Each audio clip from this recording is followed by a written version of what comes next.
रहीम अस्सलाम वालेकुम वरहमतुल्लाहि वबरकातुहू।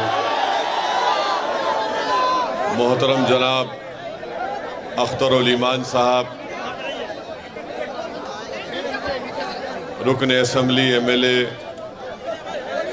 वो बिहार प्रदेश के मजलिस इत्तेहादुल मुस्लिमीन के सदर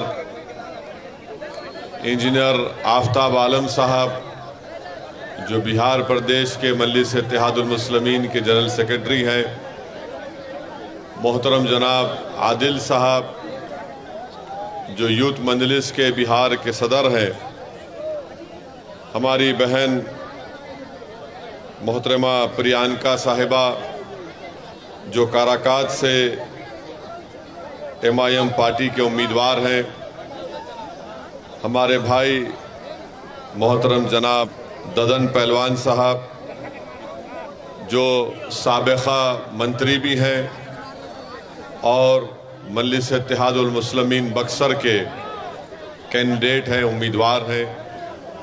हैदराबाद से तशरीफ़ लाए जनाब माजिद हुसैन साहब, जो MLA हैं।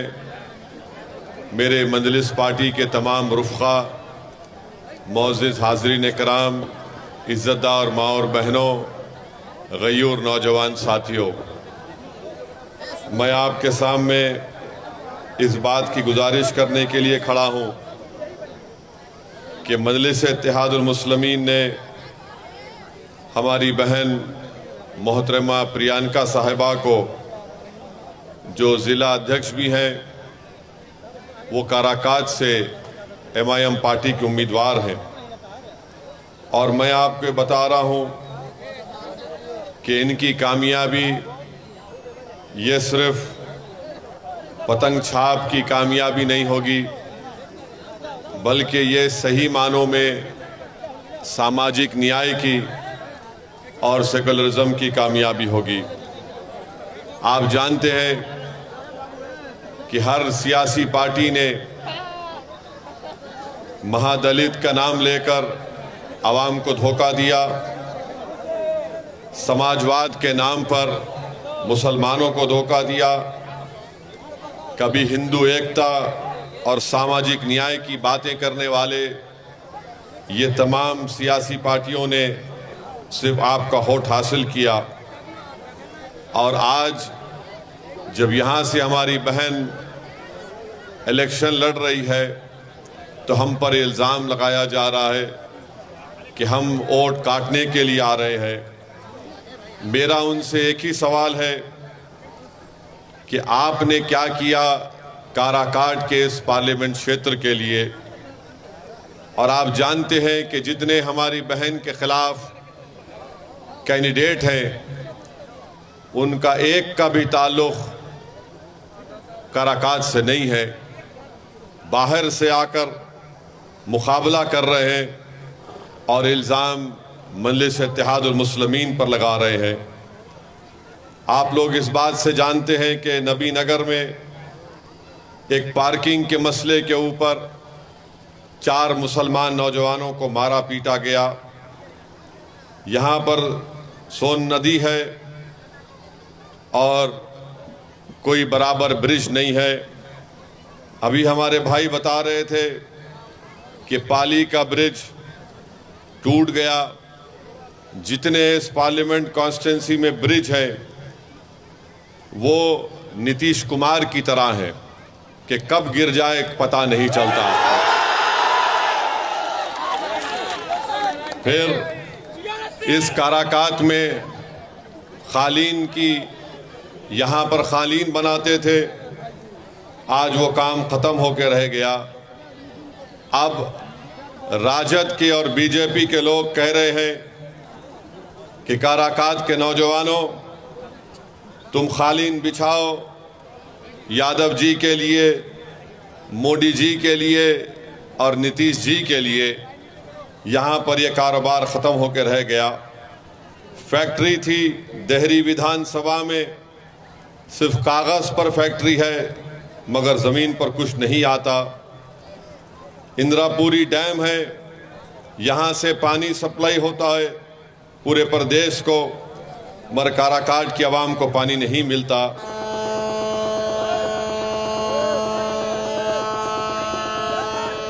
आपका फोन उठा लीजिए।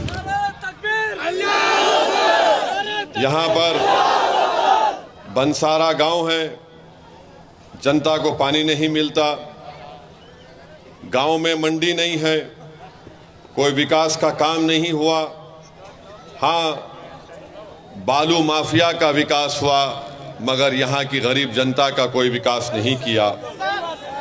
कोविड के ज़माने में कई यहाँ के युवा दूर दूर से पैदल चलकर काराकाट को वापिस आए।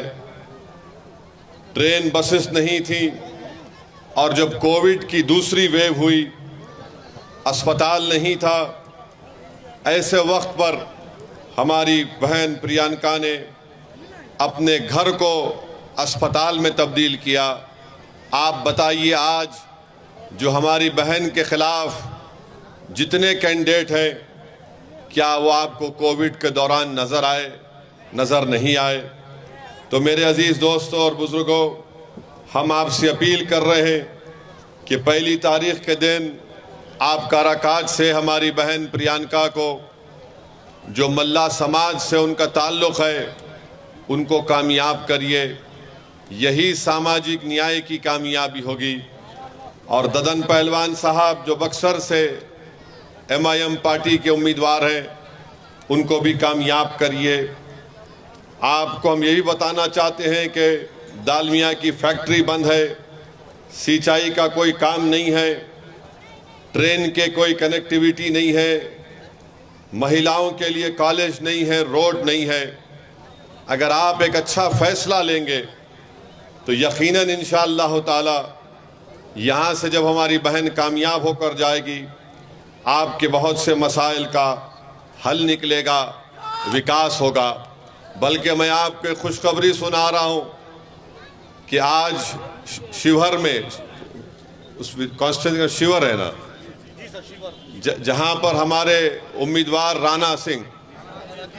राणा रंजीत सिंह हैं, अभी हमको फ़ोन पर इत्तला दी गई कि आज मतदान हुआ वहाँ पर, और वहाँ की जनता ने यह फैसला लिया कि अब के बार राणा रंजीत को अपना MP मुंतखब करेंगे इंशाअल्लाह ताला।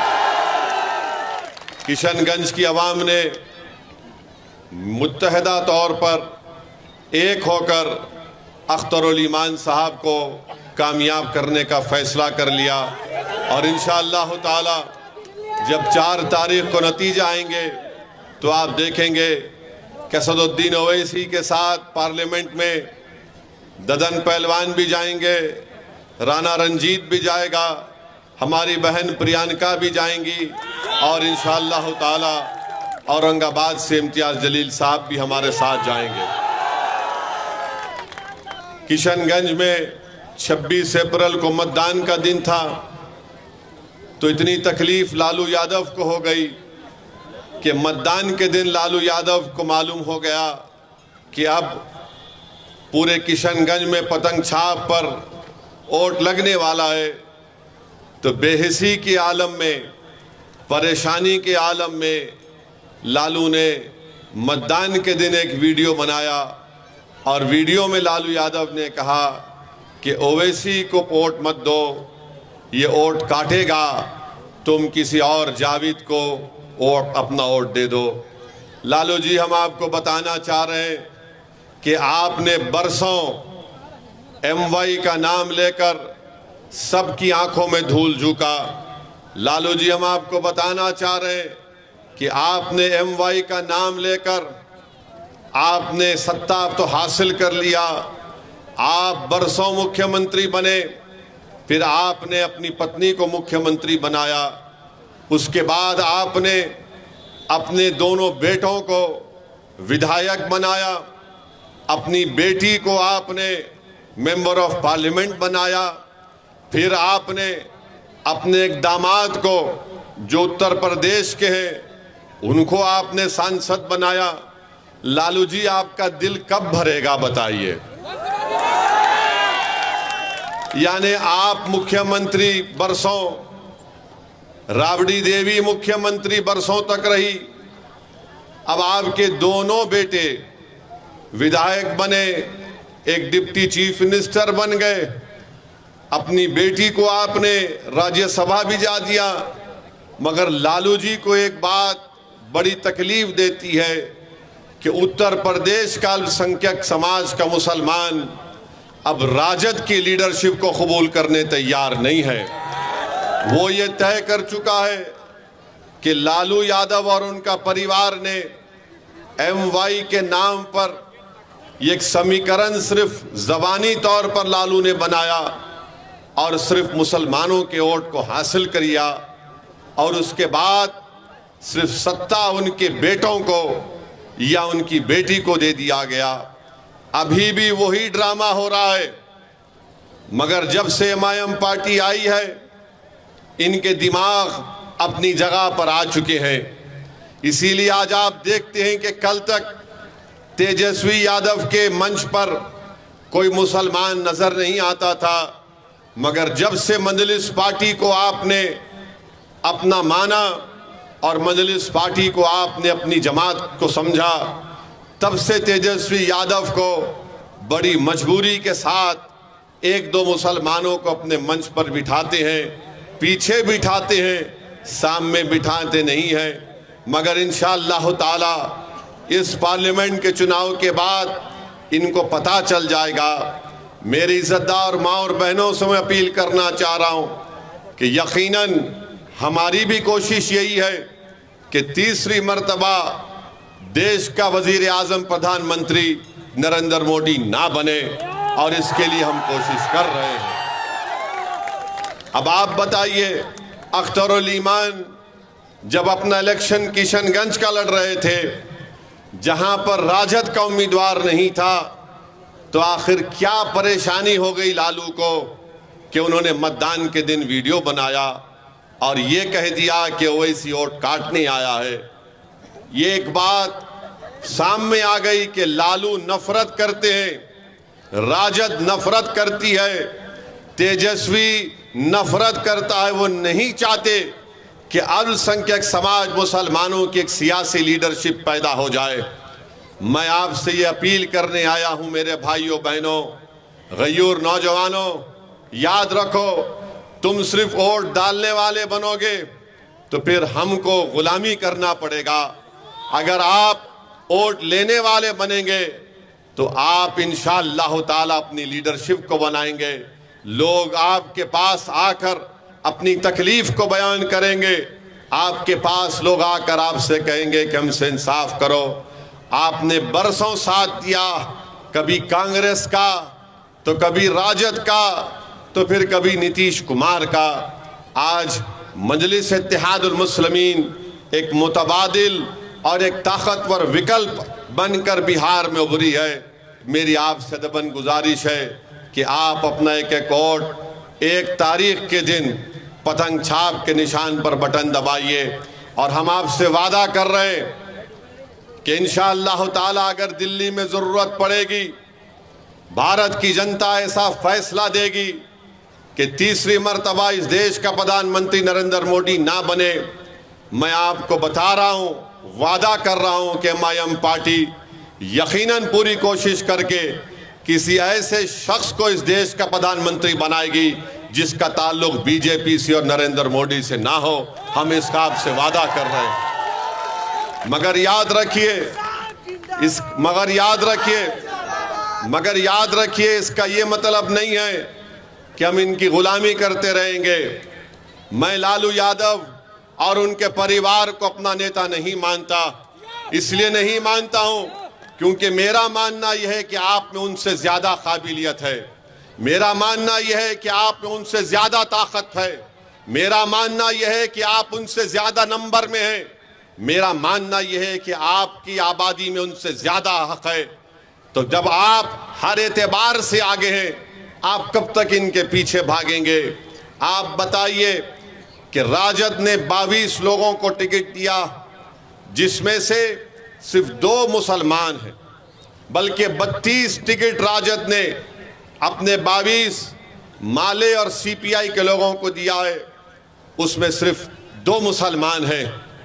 17% मुसलमानों की बिहार में आबादी है और 2 टिकट दिए जाते हैं और गाली किसको देते हैं? ओवैसी को और अख्तरुल ईमान को कि ये लोग वोट काटने आए हैं। अरे तुमको सिर्फ 2 नजर आए और अपने परिवार से तुमने 2-2 अपनी बेटियों को टिकट दे दिया। तुमने 2-2 अपनी बेटियों को टिकट दे दिया। बताओ मेरे अजीज दोस्तों और बुजुर्गों, इससे ज्यादा बेइज्जती और क्या हमारी हो सकती है? आपने अभी अख्तरुल ईमान की तकरीर में सुना कि कितनी नौकरियों से हमको हाथ धोना पड़ा। हमारी आबादी में 2 करोड़ हम आबादी में और नौकरी हमको नहीं दी जाती है। तो बताओ ये कैसे इंसाफ होगा? अगर काराकाज की जनता ये समझ रही है कि मैं सिर्फ जज्बाती नारे लगाने से मुझे इंसाफ मिल जाएगा, मैं ओवैसी के सभा में आकर ठहर कर उनकी तकरीर को सुनकर अगर चला जाऊंगा तो मुझसे इंसाफ हो जाएगा। नहीं मेरे दोस्तों, इंसाफ उस वक्त होगा मेरे भाई जब आप वोट डालेंगे मायाम पार्टी को, जब आप अपनी लीडरशिप को पैदा करेंगे। ये जो लड़ाई हम और अख्तरुल ईमान और इंजीनियर आफ्ताब साहब, हैबर साहब और ददन पहलवान लड़ रहे हैं, ये लड़ाई आपके लिए लड़ रहे हैं, इन नौजवानों के लिए लड़ रहे हैं, इन मासूम बच्चों के लिए लड़ रहे हैं, क्योंकि आने वाला कल आपका होगा। हमारी जिंदगी का भरोसा नहीं कि कब हमारी जिंदगी का शमा गुल हो जाए, मगर ये लड़ाई तुम्हारे लिए लड़ी जा रही है ताकि आने वाले कल में तुम किसी की गुलामी ना कर सको। तुम खड़े होकर नेता बनो, तुम पार्लियामेंट में जाओ, तुम बिहार की विधानसभा में जाओ और जाकर अपने इंसाफ की लड़ाई लड़ो ताकि आने वाला मुस्तकबिल तुम्हारा हो सके। बल्कि मैं बिहार के उन तमाम अल्पसंख्यक समाज के मुसलमानों से अपील कर रहा हूं, क्यों नहीं आप मुख्यमंत्री बन सकते बिहार के? आने वाले विधानसभा में हम बताएंगे इंशाअल्लाह ताला लालू को, नीतीश को, कि बिहार का मुख्यमंत्री एक मुसलमान भी बन सकता है इंशाअल्लाह ताला। हम कब तक इन लोगों की गुलामी करते रहेंगे? MY के नाम पर वोट तो हासिल कर लेते हैं, मगर बताइए आप, एक ट्रेन में रेलवे पुलिस का एक शख्स गोली मारता है ट्रेन में, तो आप देखते हैं कि मरने वाले का ताल्लुक बिहार से था। दरभंगा के बाजू मधुबनी की गांव का रहने वाला जिले का कोई राजद का नेता जाकर उस मरने वाले के घर पर जाकर उसको पुरसा नहीं देता। हम गए, हैदराबाद से गए, रहने वाला बिहार का था मगर राजस्थान में रहता था, हम वहां पर गए। बताइए आप कब तक ये नाइंसाफी का दौर चलता रहेगा? मेरे अजीज दोस्तों और बुजुर्गों, मेरे अजीज दोस्तों और बुजुर्गों, ये बड़ी बड़ी बातें करते हैं, हम ये कर देंगे, हम नौकरी दे देंगे। अरे भाई, तुम नौकरी अगर दे रहे हो तो बताओ, इतनी बड़ी आबादी अल्पसंख्यक समाज मुसलमानों की है, हमसे इंसाफ क्यों नहीं हुआ? कितने साल हुकूमत थी अख्तर भाई राजद की? 17 साल 15 साल राजद की हुकूमत थी। 15 साल मुख्यमंत्री लालू राबड़ी, फिर उनके बेटे डिप्टी चीफ मिनिस्टर। बताइए आप कब तक ऐसा नाइंसाफी का दौर चलता रहेगा? हम आपसे अपील कर रहे हैं कि वोट एक अमानत है, उस अमानत का सही इस्तेमाल करिए। 1 तारीख को आपको डरने और घबराने की जरूरत नहीं है। जब यही राजद की सरकार थी, नीतीश मुख्यमंत्री थे, तो सीवान में एक 7 साल का मासूम बच्चे का नाम क्या था? 7 साल के सीवान का 7 साल का बच्चा है, 8 दिन जेल में रहता है और 8 दिन उसकी मां जेल के बाहर खड़े रहती है कि पहले तो 7 साल के बच्चे को जेल में नहीं डाला जाता। उसकी मां रो रो कर कह रही थी कि मेरा बच्चा है, ये 18 साल का नहीं है, ये 16 साल का नहीं है, इसको छोड़ो, इसको बच्चों के घर में रखो। मगर 7 दिन तेजस्वी डिप्टी चीफ मिनिस्टर थे, सीवान में बच्चा जेल में रहा। मेरे अजीज दोस्तों और बुजुर्गों, किसने आवाज उठाई? मजलिस इत्तेहादुल मुस्लिमीन ने उस बच्चे के इंसाफ के लिए आवाज उठाई। CAA का कानून जब पार्लियामेंट में मोदी की ये जालिम सरकार उठा रही थी, बना रही थी कानून, 300 बीजेपी के MP के सामने मंजलिस के 2 एमपीओं ने 300 बीजेपी के एमपी के सामने कहा ये CAA का कानून संविधान के खिलाफ है, हम इसको नहीं मानते, ये काला कानून है। हमने उस बिल की कॉपी को मोदी और अमित शाह की आंखों के सामने फाड़ कर उसको फेंक दिया पार्लियामेंट में। बताइए, आज मोदी कहते हैं, आज बीजेपी कहती है कि हम यूनिफॉर्म सिविल कोड लेकर आएंगे, यकसा सिविल कोड लेकर आएंगे। अपने दिल पर हाथ रखो, अपने दिमागों पर जोर डालकर अपने आप से सवाल करो कि अगर कल पार्लियामेंट में यकसा सिविल कोड या यूनिफॉर्म सिविल कोड का बिल लाया जाएगा तो क्या राजद का माले का कोई एमपी उठकर उसकी मुखालिफत कर पाएगा? कोई नहीं कर पाएगा। वो बोलेंगे नहीं नहीं ये छोड़ो, तुम्हारा कोई काम नहीं, हम देख लेंगे। मेरे भाई, आप ताकतवर हैं मगर आपको अपनी ताकत का अंदाजा नहीं है। इसीलिए मेरी आपसे अपील है कि आप मुत्तहदा तौर पर अपने के कोड का इस्तेमाल करिए। और रहा सवाल हमारे प्रधानमंत्री का, मेरे भाई, आप और हम सब लोग अपनी अम्मा के पेट से पैदा हुए ना, आप और हम सब। अम्मा ने हमको, अल्लाह ने हमको खून के खतरे से एक लुथड़ा बनाया। 9 महीने के बाद अम्मा ने हमको पेट से निकाला, हम पैदा हुए।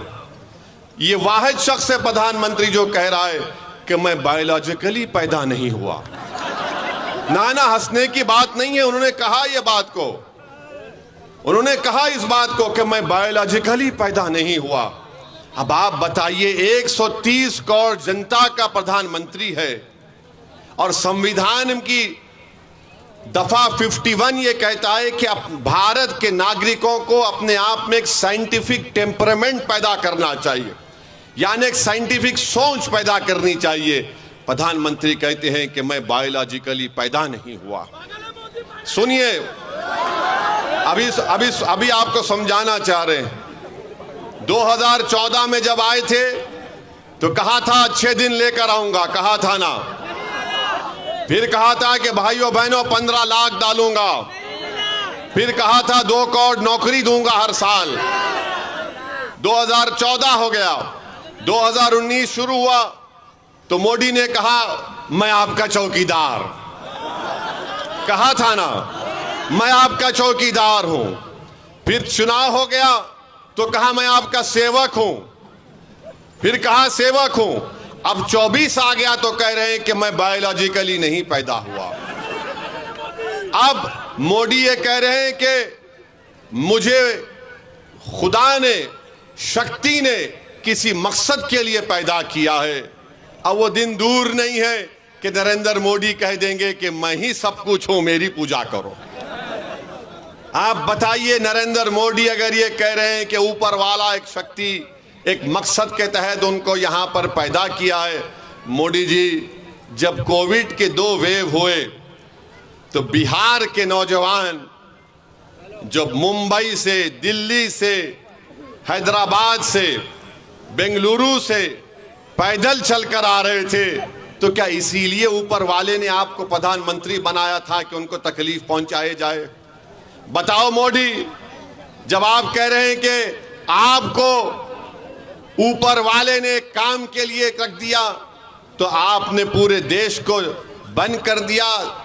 130 करोड़ जनता को नरेंद्र मोदी ने चंद घंटों की भी मोहलत नहीं दी और कहा कि भाइयों बहनों लॉकडाउन होगा, देश को बंद कर दिया मोदी ने।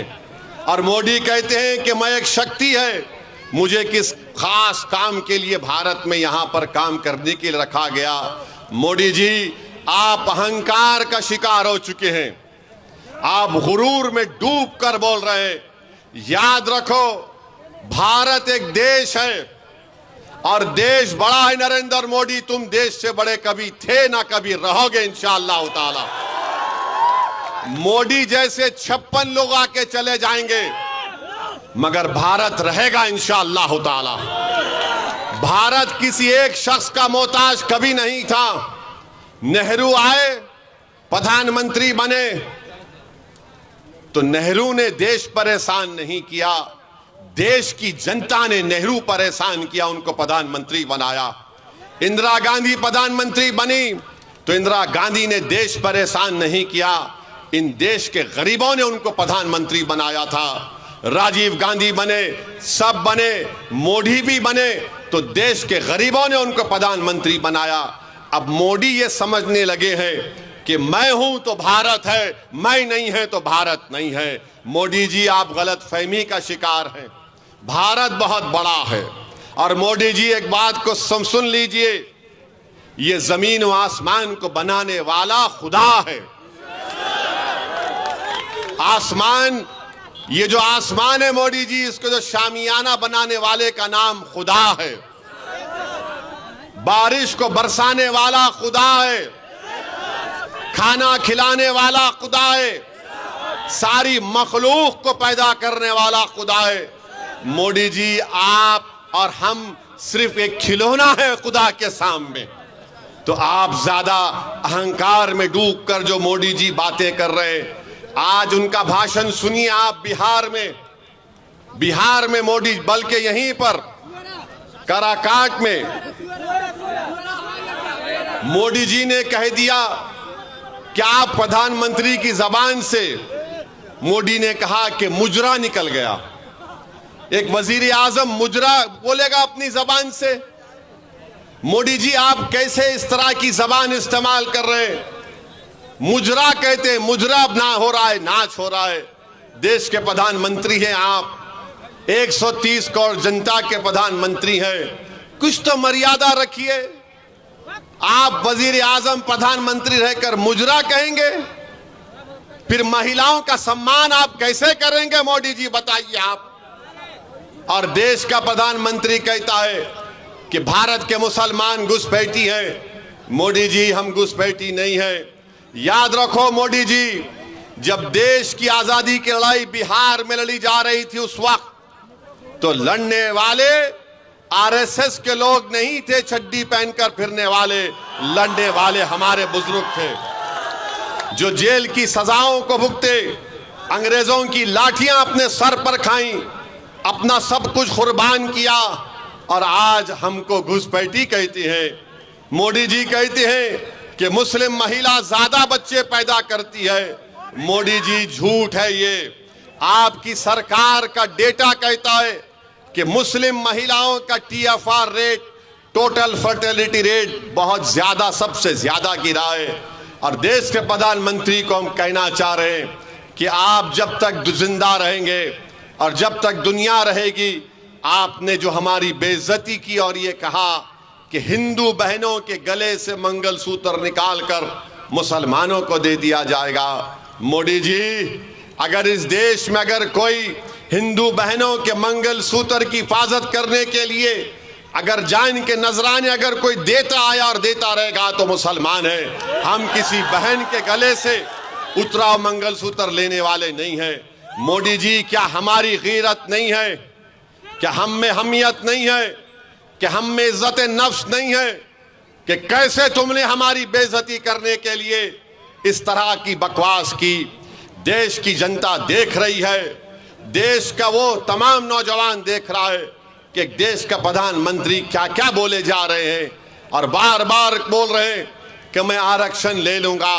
याद रखो, बिहार के युवाओं को मैं पैगाम दे रहा हूं, जिस तरह मोदी ने आर्मी, एयरफोर्स और नेवी में अग्निवीर की स्कीम को लाए, जिसमें लाकर मोदी ने कहा कि सिर्फ 4 साल की नौकरी रहेगी, उसके बाद तुमको छोड़ना पड़ेगा भारत की आर्मी को, नेवी को और एयरफोर्स को, और तुमको सिर्फ 10 लाख या कुछ पैसे दे दिए जाएंगे। वो नौजवान जो देश की आर्मी और एयरफोर्स में जाना अपने गांव के लिए एक बाइज़ इज्जत और फख्र महसूस करता था, मोदी ने उसको 4 साल कर दिए। सुनो बिहार के नौजवानों, सुनो उत्तर प्रदेश के युवाओं, सुनो भारत के युवाओं, अगर तीसरी मर्तबा मोदी देश का प्रधानमंत्री बनेंगे तो वो CRPF में, BSF में, रेलवे पुलिस में, ITBP में, SSSB में ये वही स्कीम को लागू करेंगे जब देश की आर्मी में 4 साल मोदी ने ला लिए। तो क्या चीज रोक सकती है मोदी को कि युवाओं से कह दो कि सीआरपीएफ में तुम जाना चाहते हो, तुम बीएसएफ में जाना चाहते हो, एसएसबी में जाना चाहते हो, रेलवे पुलिस में जाना चाहते हो, तो तुमको सिर्फ 4 साल की नौकरी मिलेगी, उसके बाद पेंशन नहीं मिलेगा। उसके बाद अगर तुम बीमार पड़ोगे तो गवर्नमेंट के खर्चे पर इलाज नहीं होगा। तुम्हारे रिटायरमेंट के बाद तुम्हारे बच्चों की शिक्षा का इंतजाम नहीं होगा। इसीलिए नौजवानों, युवाओं, मैं तुमसे अपील कर रहा हूं कि देख समझ कर अपने वोट का इस्तेमाल करो। अगर तुम बीजेपी का साथ दोगे तो तुम अपनी बर्बादी को दावत दे रहे हो। नौजवानों, अगर दोबारा तीसरी मर्तबा देश का प्रधानमंत्री मोदी बनेगा तो नौजवानों, तुम्हारा मुस्तकबिल खराब हो जाएगा, तुम्हारा कोई मुस्तकबिल नहीं होगा। क्या होगा देश में कि मस्जिद और मंदिर के नाम पर लड़ाया जाए, मस्जिद और मंदिर के नाम पर लड़ाया जाए और बीजेपी उस पर अपनी रोटी सेकते रहेगी और सत्ता को हासिल करते रहेगी। इस देश में सबसे बड़ा मुद्दा हिंदू मुसलमान नफरत से ज्यादा बेरोजगारी का है, महंगाई का है। बताओ क्या हो रहा है? ना रोजगार है, ना महंगाई कम हो रही है। और मोदी जी से आप बोलेंगे तो मोदी जी बोले, अगर आप जाकर पूछेंगे बीजेपी आरएसएस मोदी से कि ओवैसी ने अपने भाषण में कहा कि बेरोजगारी बहुत बड़ा मुद्दा है, तो मोदी बोलेंगे वो लाख डाल देंगे, लाख डाल देंगे, उसको लाख डाल देंगे। मोदी जी, आपने 500 रुपए की नोट, 1000 रुपए की नोट जो गायब कर दी आपने, उसमें कई छोटे छोटे कारखाने हमेशा के लिए बंद हो गए, फैक्ट्रीज बंद हो चुकी हैं, मगर मोदी को उसकी लाख डालने की फिक्र नहीं है। मगर मोदी जी सत्ता में आने के लिए नौजवानों को ये पैगाम दे रहे हैं। तो मेरी आपसे अपील है कि आप 1 तारीख के दिन सुबह के वक्त में निकलकर अपने एक वोट का इस्तेमाल करिए। यकीनन गर्मी बहुत रहेगी, यकीनन गर्मी बहुत है, मगर मैं अपने बुजुर्गों से, हमारी माँ और बहनों से कहना चाहूँगा, ये गर्मा का मौसम है, 1 महीने के अंदर बारिश शुरू हो जाएगी तो गर्मी के मौसम में कमी आएगी। मगर अगर हमारे इस देश में जो गर्मी है वो नफरत की गर्मी कैसे ख़त्म होगी, बेरोजगारी की गर्मी कैसे ख़त्म होगी, महंगाई की गर्मी कैसे ख़त्म होगी? जो हमारे बुजुर्गों की आंख में आंसू हैं, हमारी माएँ परेशान है अपने बच्चे और बेटियों के मुस्तकबिल को सोच सोच कर। तो मैं आपको पैगाम यही देने आया हूँ कि इस मौसम की गर्मी को मत देखिए। इस देश की नफरत की गर्मी को ख़त्म करने के लिए हम आपसे अपील कर रहे हैं कि 1 तारीख के दिन आप काराकाट से और बक्सर से हमारे उम्मीदवारों को कामयाब करिए, पतंग छाप पर बटन दबाइए और इंशाअल्लाह ताला पार्टी पुत्रा से भी, क्या नाम है, जनाब फारूक रजा साहब को भी कामयाब करिए। लालू जी, आपने वीडियो बनाया था ना 26 तारीख को, हम कल जा रहे हैं पाटलिपुत्रा को। और लालू जी याद रखिए, हम आपका कर्जा नहीं रखेंगे बाकी इंशाअल्लाह ताला। बहुत कर्जे आपके हम पर हैं लालू जी, तेजस्वी तुम्हारे भी बहुत कर्जे हम पर हैं। 4 तुमने हमारे विधायक को खरीद लिया, अभी तो कर्जा उतारेंगे तेजस्वी, बहुत दर्द होगा तुमको, बहुत दर्द होगा। तुमने हमारे 4 विधायकों को, उन जमीर बेचने वालों को तुमने खरीद लिया था ना। अब हम तुमको बताएंगे कैसा काम होता है। आपसे हम एक ही अपील कर रहे हैं कि आप किसी की गुलामी मत करिए। आपके इस काराकाट में कालीन बनता है, आप कालीन को बनाइए, बिछाने का काम किसी के लिए हरगिज मत करिए। कालीन बनाओ आप, अल्लाह ने आपके हाथ में फन दिया है। आपको अल्लाह ने हाथ में फन इसलिए नहीं दिया कि तुम गैरों के लिए कालीन बिछाओ, अरे अपनों के लिए कालीन बनाओ, ताकि आने वाले उसका दिन में तुम्हारी औलाद आराम से उस कालीन पर बैठ सके, इज्जत से बैठ सके। मेरी आपसे अपील है कि हमारी बहन प्रियंका के हक़ में 1 तारीख को 1 जून को पतंग छाप पर बटन दबाकर उनको अपना नया MP बनाइए। ददन पहलवान को बक्सर से, ये सेकुलर आदमी है, ये बड़ा अटल आदमी है, ज़िद्दी आदमी है, ये अपने उसूलों पर कॉम्प्रोमाइज़ नहीं करने वाला है। तो यही चंद गुजारिशात हम आपको बोलने आए हैं, आपसे रखने आए हैं। हम उम्मीद करते हैं कि आप हमारी इन बातों पर गौर करके अपना एक वोट का इस्तेमाल पतंग छाप के हक़ में करेंगे। बहुत बहुत शुक्रिया। अस्सलाम वालेकुम व रहमतुल्लाहि व बरकातहू।